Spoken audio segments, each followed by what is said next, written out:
Verse 1. To the angel of the church in Sardis write, These are the words of him who holds the seven spirits of God and the seven stars.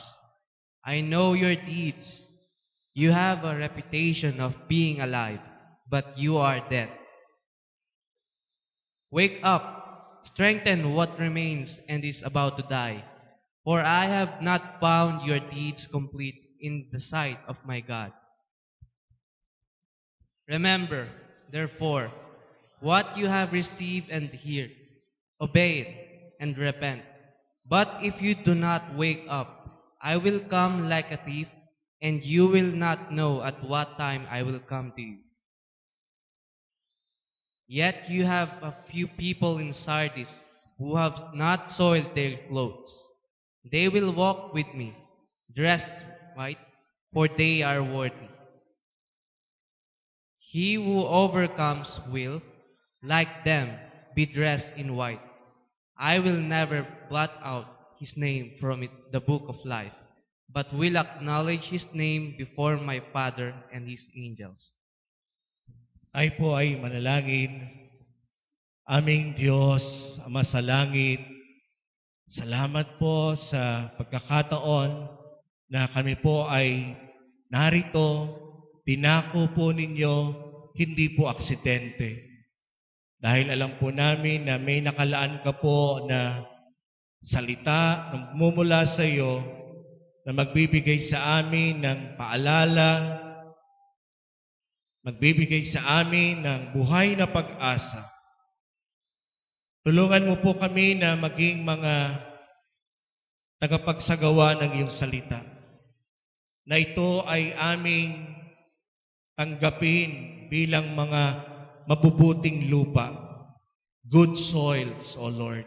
Nang iyong mga salita ay tatanim, tutubo at mamumunga sa amin. Salamat po, O Diyos. Bigyan mo kami ng isang puso at isip na may pagtanggap ng aming mga pagkakamali. Bigyan mo kami, Panginoon, ng kababaan ng loob na aminin, magsisi kung kinakailangan. And Lord, we ask for your Holy Spirit na bigyan kami ng karunungan, kaalaman. Itago mo po ang iyong lingkod sa iyong presensya, Panginoon, na ako po ay maging tagapagsalita lamang ng iyong mga mabuting balita. Salamat po. Ito po ang aming dalangin sa pangalan mo, Jesus. Amen. You may be seated po.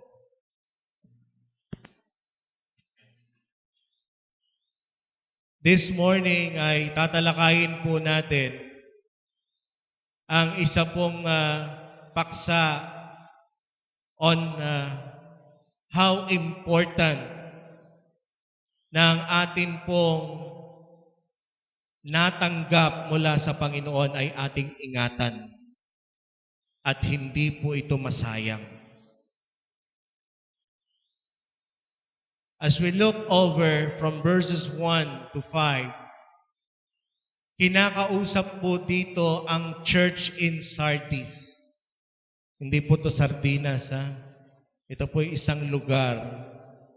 Sa isang church po in Sardis, isang lugar po iyan, na kung saan ay sila ay pinapaalalahanan na sa kanilang pamumuhay, sabi dito, ang akala nyo kayo'y buhay, pero ang totoo, kayo'y mga patay. Yes, they are alive, nagsasalita, nakakaramdam, pero spiritually, sila ay parang mga patay na. Paano po ba natin masasabing spiritually dead? Nandyan na yung mga bagay na spiritual, wala nang dating. Kung papipiliin ka kung mag-pray at manood ng TV, mas gusto mong manood ng TV. Para bang yung nanonood kayo Pepito Manaloto. May isang eksena doon na panood ko. May acting na gagawin. ang dialogue niya, sasabihin lang niya yung, ano? Yun lang pero ang dami ng take, hindi niya magawa-gawa. Sinabi na sa kanya na, isipin mo yung ganitong pangyayari, ganito, ganyan. Hindi pa rin niya makuha na ano siya. Di ba yung mga sa talent? Puro Hindi niya makuha yung eksena. Sinabi sa kanya, ganito na lang, 1 linggo kang hindi magpe-Facebook. Nasabi niya. Ayos. Nakapagpa-acting sa kanya? 1 linggo daw siyang hindi magpe-Facebook. Ibig sabihin, big deal sa kanya yun. 1 linggong walang Facebook. How about us? Ano ba nagiging reaction natin? Ganun ba tayo mag-react kung hindi ka nakapag-pray? Ganun ba reaction natin na gulat ka na hindi ka nakapag-church? O wala na lang? Parang ordinary na lang.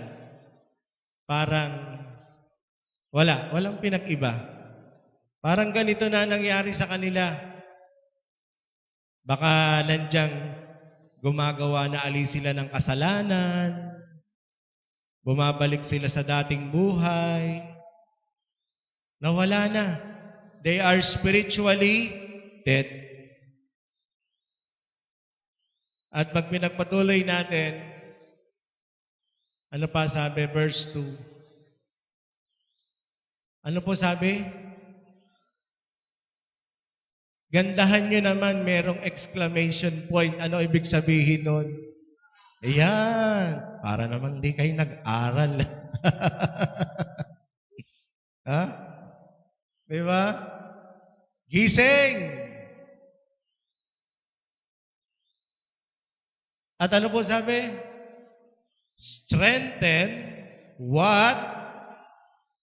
And is about to? Yan po. Minsan may mga konting-konti na lang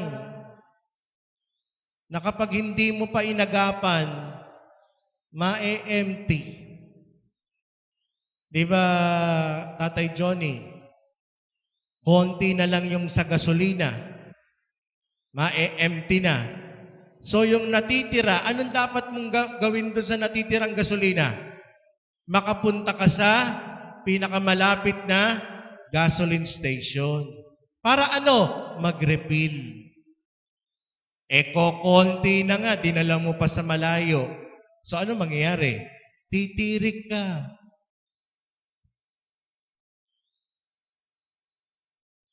Sa cellphone, gumaganon na, ma-empty na, lobat. So ano ibig sabihin? Mag-charge ka na. Kaysa ma-empty yan. Kaya may warning di ba? Nagpa-x-ray ka, yung baga mo, ilang % na lang. Pero may natira pa. So ano ibig sabihin nun? Yung paninigarilya mo, iyon. Pero kung gusto mong ubusin na yung baga mo, sige. Sigarilyo pa more.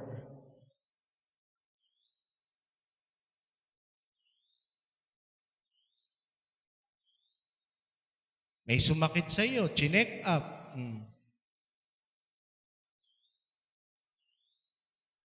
So lahat ng yan, hanggat may natitira pa, anong kailangan gawin po? Strengthen, refill, recharge, fill, dagdagan, palakasin, tigilan ang dapat tigilan. Kasi kung hindi, patay ka. Sa relasyon lang, di ba, MD? May konti pang spark. May konti pang kilig. May konti pang pag-ibig. Pero, wala, di ka nag-e-effort. Binabaliwala mo. Te-text ka ngayon, magre-reply ka tapos sa 1 linggo. Wala. Susukuan ka niyan. Di po ba? Ikaw na anak, pinag-aaral ka. Talagang iginagapang ang pag-aaral mo. Hindi ka naman kakitaan ng amor. Wala na. Hanggang wag ka na nga mag-aral. Dito ka na lang sa bahay. Titambay ka lang. Yung konting pag-asa, nawala pa. For I have not found your deeds complete in the sight of God. And verse 3. Remember, sige po, sabihin po natin. What you have and, ano po sabi? Obey it and, yun po, stop muna tayo doon. Ito na nga po. Especially regarding our salvation. Yung tinanggap mo na mabuting balita, ano yun? Na ikaw ay makasalanan, nagkasala, ikaw ay mapaparusahan sa apoy ng impyerno, pero nagkaroon ng solusyon. Si Jesus ay namatay para sa iyo. Mahal ka niya. At kung ikaw ay magsisisi at siya ay papapasukin mo sa iyong puso bilang Panginoon at tagapagligtas, isusuko mo ang buhay mo sa Kanya, ikaw ay maliligtas. Kakalimutan ang kasalanan mo, buburahin lahat dyan, at ang pangalan mo ay matatala sa aklat ng buhay. Sana hindi natin nakakalimutan yun. Kahit yan ay nangyari na 10, 20 years ago. Mga kabataan, kung yan ay nangyari kahapon, nangyari nung 1 linggo, itatak nyo na yan sa puso nyo. Kung pwede nga, isulat nyo na yung experience nyo na yan. That this day, I accepted the Lord as my Savior. Huwag makalimutan. At yung na-receive mo na yan, huwag mo nang hayaang mawala pa. Pero ano po sabi? But if, let's read. Go.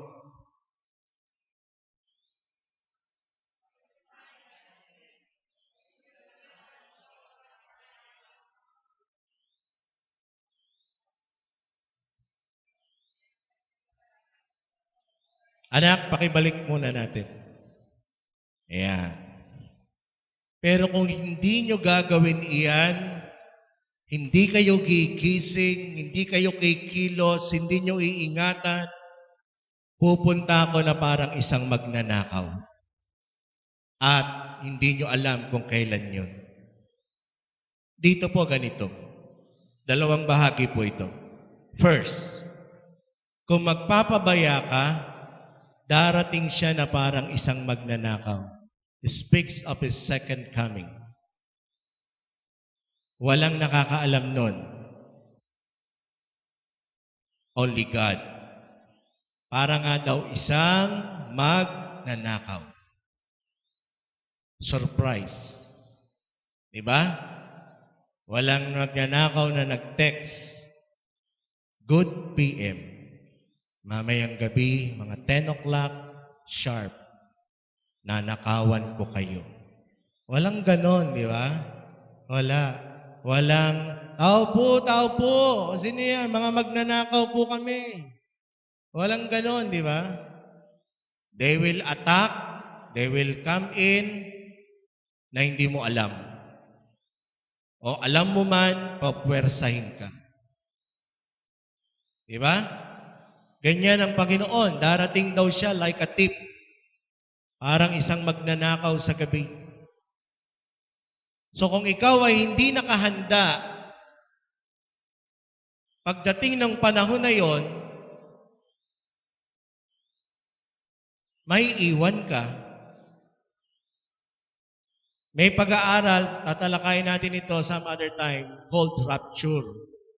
Ito yung pangyayari na kung saan lahat ng nakahanda na kumilala kay Kristo in a twinkling of an eye, isang kisap mata.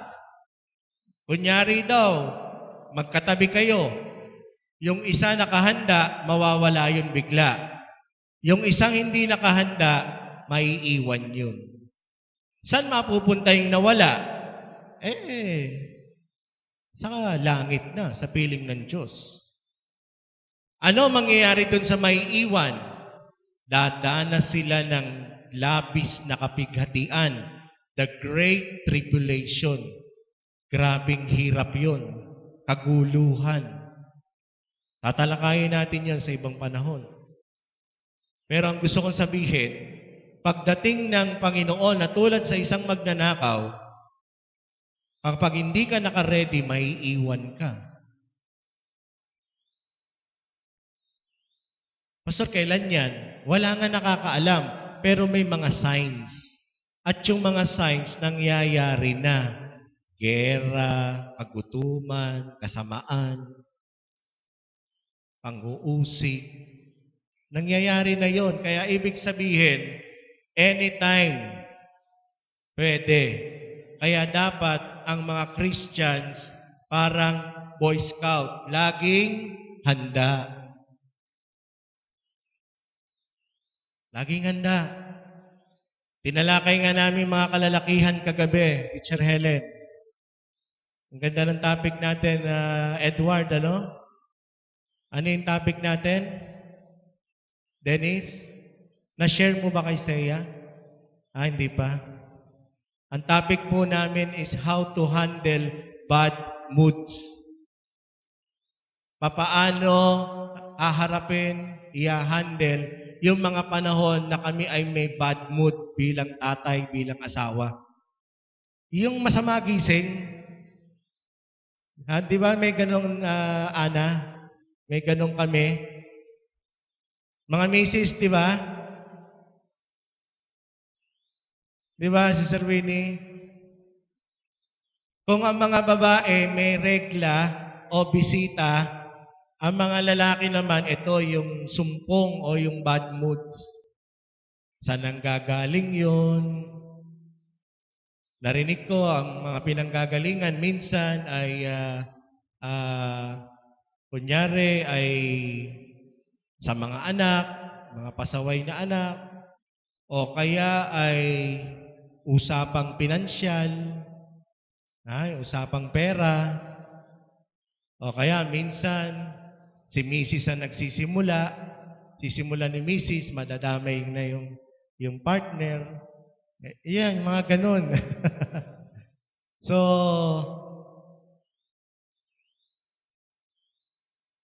tinalakay namin na ang pinaka-high, katulad ng sasakyan, Ruel, ang sasakyan, pag hindi maganda maintenance, di ba Dustin?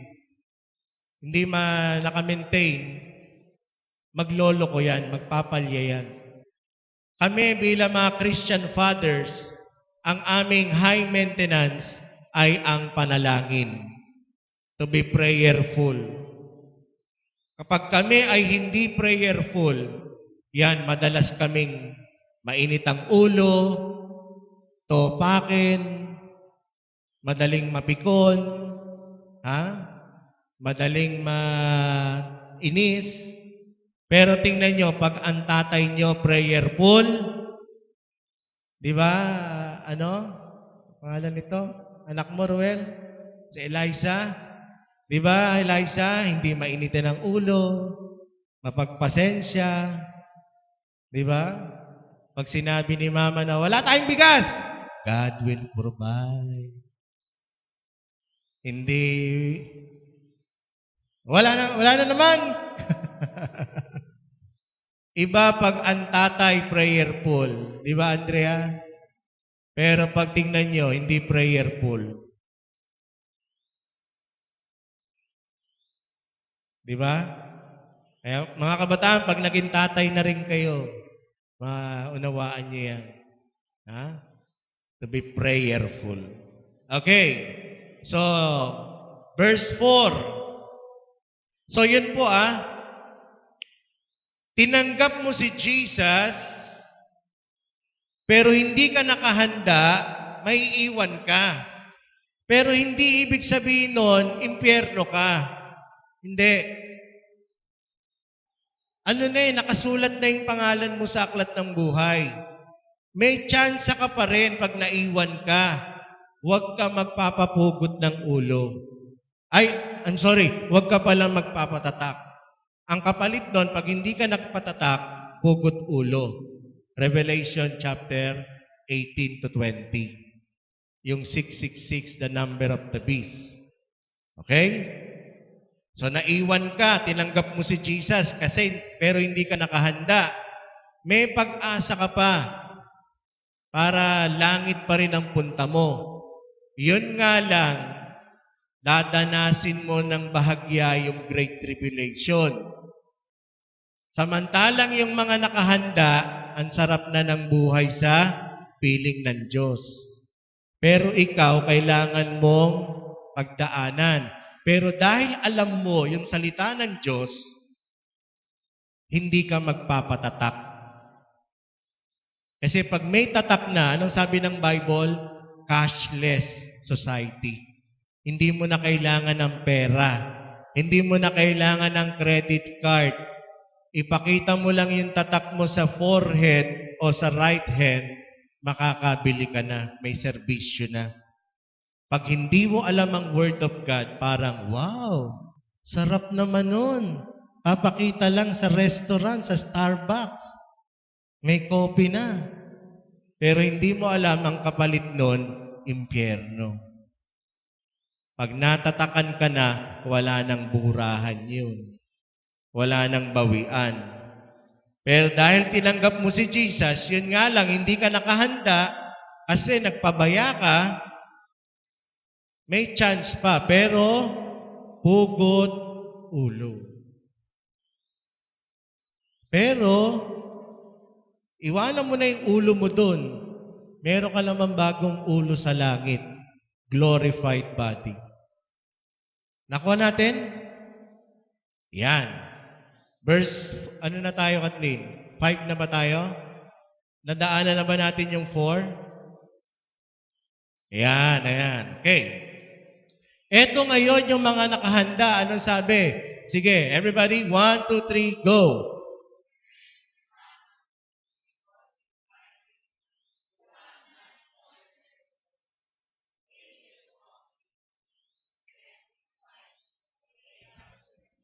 Yan. You have a few. Pag sinabing few, kokonti. Kokonti daw. Sino daw yung mga kokonti? Ito daw yung mga hindi dinumihan ng damit.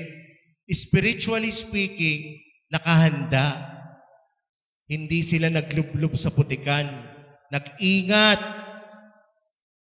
They walk with me. Hindi humihiwalay kay Jesus. Laging kasama. Dressed in white. For they are worthy. Karapat dapat. Ito yung mga nakahanda. Pero ang sabi, they are a few. Kokonti. Kaya ibig sabihin, marami yung hindi nakahanda. Saan ka doon? Doon sa hindi nakahanda o dito sa kokonti na to? Yan yung sinasabi ko yung people kagabi, ay kahapon. Hindi porkit yung marami nagpapabaya, sasama ka na doon. Kahit ikaw na lang, kung ikaw naman yung tama, diretso ka kay Jesus. Nakukuha po natin? Verse 5. He who, lakasan po natin, he who, yun daw mga mananagumpay, hindi sumusuko, hindi bumibigay, will, like them be, I will, Sandali mga anak.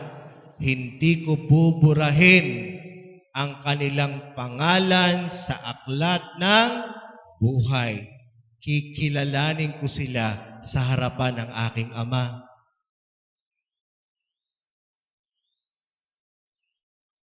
Ibig sabihin po, ito po may mga nagtuturo po kasi na pag tinanggap mo si Jesus, nakasulat ang pangalan mo sa aklat ng buhay. Amen. Tama po yun. Luke 10:19. Your names are written in the book of life in heaven. Pero, kahit na ikaw ay magkasala ng magkasala, kahit magpabaya ka, kahit ikaw'y manlamig, tumalikod, ang pangalan mo nakalista pa rin. Parang hindi po hata ito ang sinasabi ng Revelation 3:5. Una, pag ikaw'y naiwan, may pag-asa ka. Hindi mabubura. Pero paano? May sinasabi po dito. Yung mga worthy, yung mga nagka-overcome, yung mga hindi nagpabaya, yung mga nagpalakas, yung mga nag-ingat, ano po sabi? Hindi ko buburahin ang pangalan niyo. So may tendency na mabura. Sino yun? Sino po yun? Yung mga kabaliktaran nito. Yung mga nagpabaya. Yung tumalikod. Mahirap po kasi na magbigay ng false hope. Ano po yun? Totoo po na ang mercy ng Diyos, ang habag ng Diyos, pero wag nating abusuhin yun. Diba? Sa nagmamahal. Diba, MD? Nagmamahalan kayo kunyari. Inaabuso ka naman. Meron palang iba't ibang girlfriend kada linggo. Diba? Sa tingin mo, worthy pa ba yun, Eunice? Hindi na, di ba? Di ba? So sabi ni Jesus, ng Panginoon, ng John, in the book of Revelation, kayo na talagang mag-iingat, kayo na talagang magpapalakas sa Panginoon, kayo na talagang naroon, mainit, hindi ko buburahin ang pangalan nyo sa aklat ng buhay. Kaya kung ikaw ay magpapabaya, hindi ko ma-assure sa iyo na hindi mabubura ang pangalan mo. Bakit ka naman magpapakampante? Bakit hindi mo ingatan? Hello, nakukuha po natin? Hindi, baka naman hindi. Huwag ka na dun sa baka sakali. Doon ka na sa sigurado. Sinabi na nga kung ikaw magtatapat, kung ikaw mag-iingat, si Jesus na nagsabi, hindi ko buburahin. Amen? Doon ka na sa sigurado. Bakit ka pa magbabaka sakali? Diba?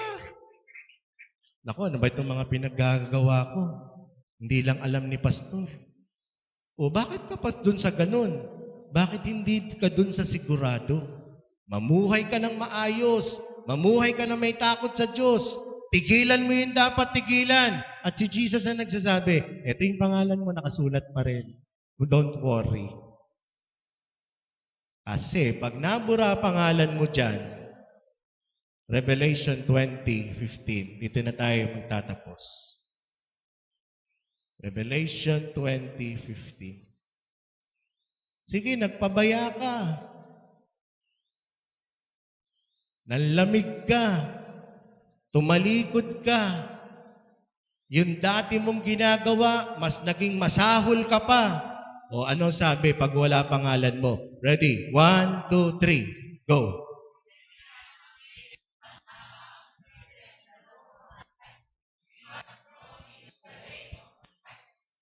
Ang sino mang wala ang pangalan sa aklat ng buhay, siya ay itatapon sa lawang apoy. Very clear. Kapag wala ang pangalan. Ang galing, ano? Ang galing ng ng Lord na talagang nakalista. Walang baka sakali. Walang pa pwedeng magsabi ng, hindi, tinanggap ko si Jesus. Talaga ba? Oh, sige na nga. Hindi, walang ganun. Talagang recorded. Kung totoong tinanggap mo siya, genuinely in your heart, nagsuko ka ng buhay. Nakasulat doon, Rusty, anong complete name? Rusty Flores. Flores. Ayun. Nakalista yun. Hindi po pwedeng magkamali. Ha? So ano po ang bottom line? Everybody please stand up. The bottom line of this message from the Lord. Ingatan po natin.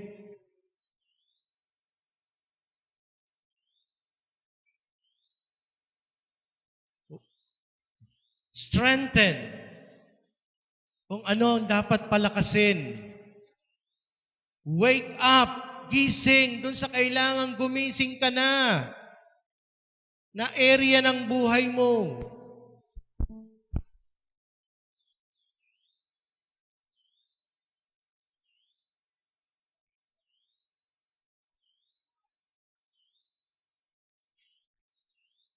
He will come like a thief.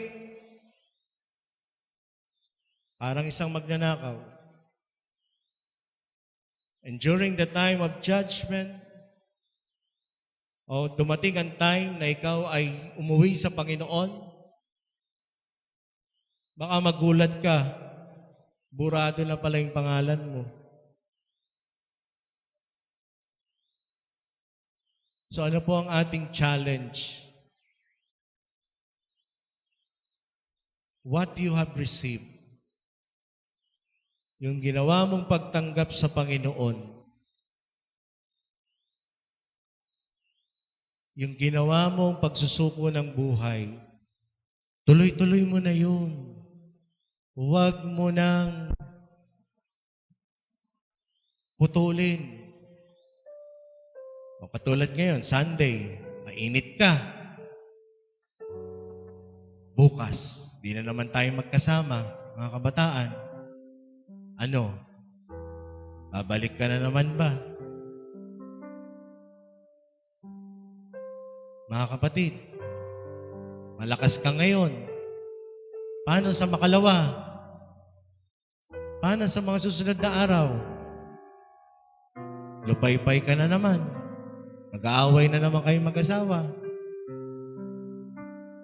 Ha? Wag.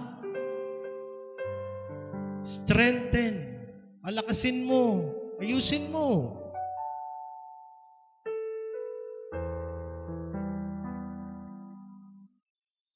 Ingatan. Yang binigay na pag-asa sa iyo ng Panginoon.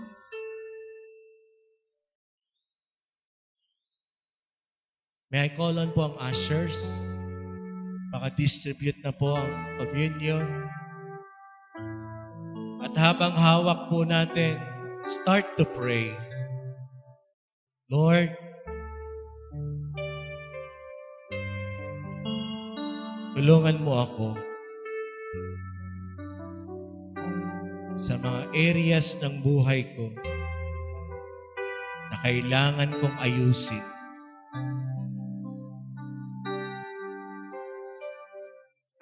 Doon sa mga punto ng buhay ko na may konti pang natitira, Lord, help me na ito'y paramihin, palakasin, to strengthen. Lord, salamat po sa chance na binibigay mo sa akin na makapagbago Salamat po sa pagkakataon na maiayos naming mag-asawa ang mga dapat ayusin pa upang hindi maging huli ang lahat. Salamat po, Panginoon, na huwag kong hayaang mawala ang kaligtasan na ipinagkaloob mo sa akin. Hindi ko ito pababayaan, Panginoon. Ito'y pag-aalapin ko, pag-iinitin ko. Hindi ko hahayaang manlamig sa iyo, Panginoon. Sige, kung ganyan ang prayer mo, talk to God. Talk to Him from your heart.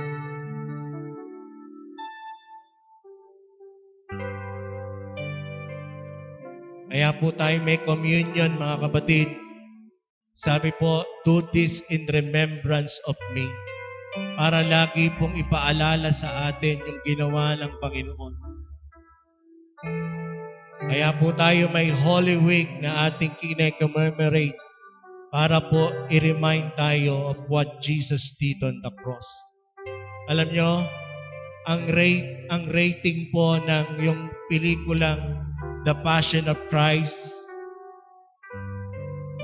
hindi po yun pwede sa mga bata na 13 years old below. Kasi sabi nila napaka-brutal, napaka-violente. Kasi talaga naman yung mga dugo, tumatlamsik. Pero alam nyo, kung i-compare yun sa totoong nangyari, Isaiah 53, mas brutal pa. Pag binasa po nyo the whole book of Isaiah 53, sabi po doon, hindi mo na siya makikilala. Wala ka nang makikitang muka sa sobrang bugbog, sugat. Wala na. There is no beauty in Him. Doon sa Passion of Christ, may itsura pa si Mel Gibson. Yung gumanap May itsura pa Ibig sabihin, yung nangyari kay Jesus po 2,000 years ago, mas brutal yun. At nangyari po yun because of His love for me and you. Sa pagmamahal niya sa atin. At ito po ang simbolo ng alaala that Jesus died for us. Once and for all, mga kapatid, Hebrews chapter 7, verse 27. I'm sorry. Kathleen, pakihabol natin. Hebreo 7, verse 27. Hebrews 7:27.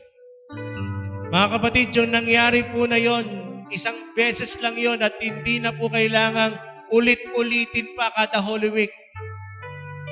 Wala na pong sino mang pwedeng ipako sa krus.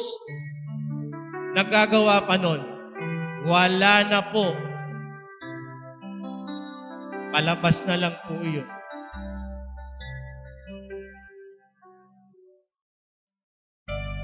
Ano po sabi? Unlike the other high priests, he does not need to offer sacrifices day after day, first of his own sin and then for the sins of the people. He sacrificed for their sins once for all when he suffered himself. Isang beses lang. Isang beses lang. At nung sabihin po ni Jesus dun sa 7 last words, pang-anim, it is finished. Naganap na. Tapos na po yun. Finished work. Completed. Bayad na. Kompleto. Wala nang pwedeng umulit pa. Kaya po, hindi na kailangan po magpapako muli sa krus ang sino man. Yun po'y lapastangan na insulto sa Panginoong Yesus. Kunyari, may nagbayad sa iyo sa jeep. Binayaran. Bayad ka na. Ito po yung bayad ko. Uy, bayad ka na nga. Ito po yung bayad ko. Di ba nakakainis dun yung sa nagbayad? Sabi nga sa'yo, bayad ka na eh. Binayaran ka na yung pamasahe mo. Pero ikaw, anong ginagawa mo? Pinipilit mo pa rin magbayad. Hindi na. May nagbayad na para sa atin. At sino po yun? Ang Panginoong Hesus. Ano ang kailangan gawin? Pahalagahan mo yung ginawa niya para sa iyo.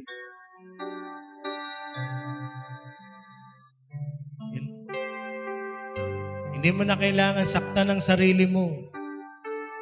Kasi kung talagang susundin natin yung penitensya nung time ni Jesus, hindi pwede yung mga ginagamit ngayon sa mga sinakulo. Yung mga, hindi pwede. Kailangan yung talagang may yung may hawit na paghampas, paghatak nun, may kasamang laman. Sige, payag ako, pero ganun gagamitin. Sa mga kabataan, sinong gusto? Hindi pwede yung basta-basta lang na, oo. Nakuha po natin, mga kapatid. Jesus did it once and for all. Walang labis, walang kulang. Perfectly done by Jesus. Bakit po? Kasi tanging dugo ni Jesus ang walang bahid kasalanan. Only the blood of Jesus is perfect. Dugo ng tao, tempted, pero without sin. Hebrews 4:15. Only the blood of Jesus. Bakit po? Ang dugo ng tao may bahid ng kasalanan. Imperfect. Hindi po pumasa. Hindi po pasado. Okay?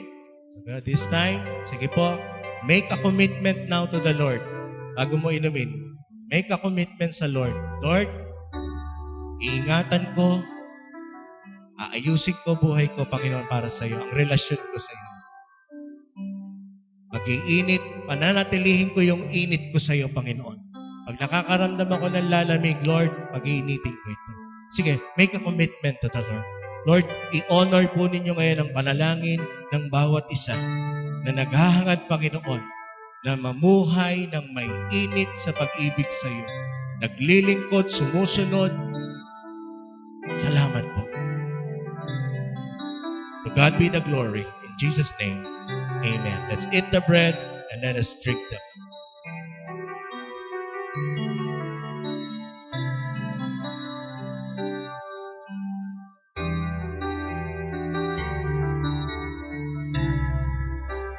Lawrence, awitin natin yung isang awitin. At the cross.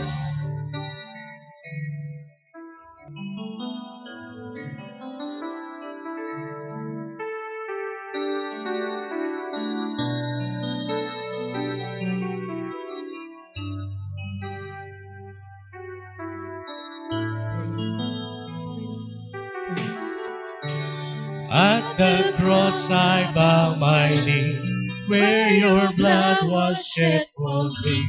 There's no greater love than this. You have overcome the grave. You have overcome the grave. Glory fills the highest place. What can separate me now? You tore the veil. You made a way. What you said. When you said, Can you lift your hands to the Lord as a sign of surrender? You tore the veil. you made a way.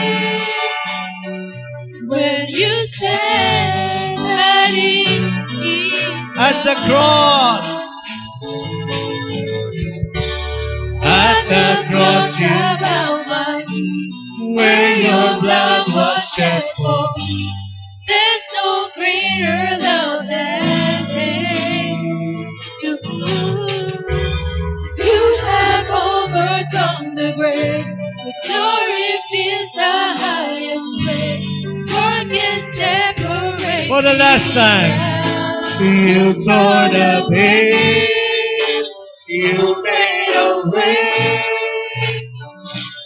you said that it is done. You tore the veil. You tore the veil.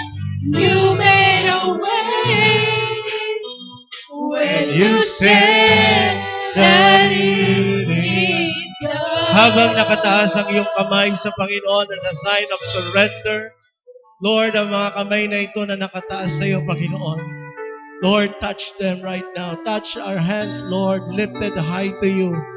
Lord, pinapakita po nito, Panginoon. We surrender it to you, Panginoon. Sinusuko namin sa iyo ang aming sarili, O God. For without you, we can do nothing. Hindi namin kayang magbago sa sarili. Hindi namin kaya ang hamon ng buhay. Lord, we need you. We need your saving powers. We need your grace, Lord. Panginoon, tulungan mo kami. Ikaw, Panginoon, ikaw ang maghari sa amin. Give us strength, Lord.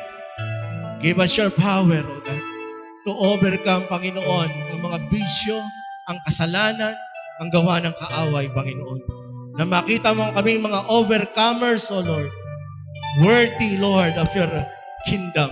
At ang aming mga pangalan, O Diyos, ay hindi mabubura sa aklat ng buhay. Salamat po, O God. Dalangin din namin ang mga kapatid na wala po ngayong umaga.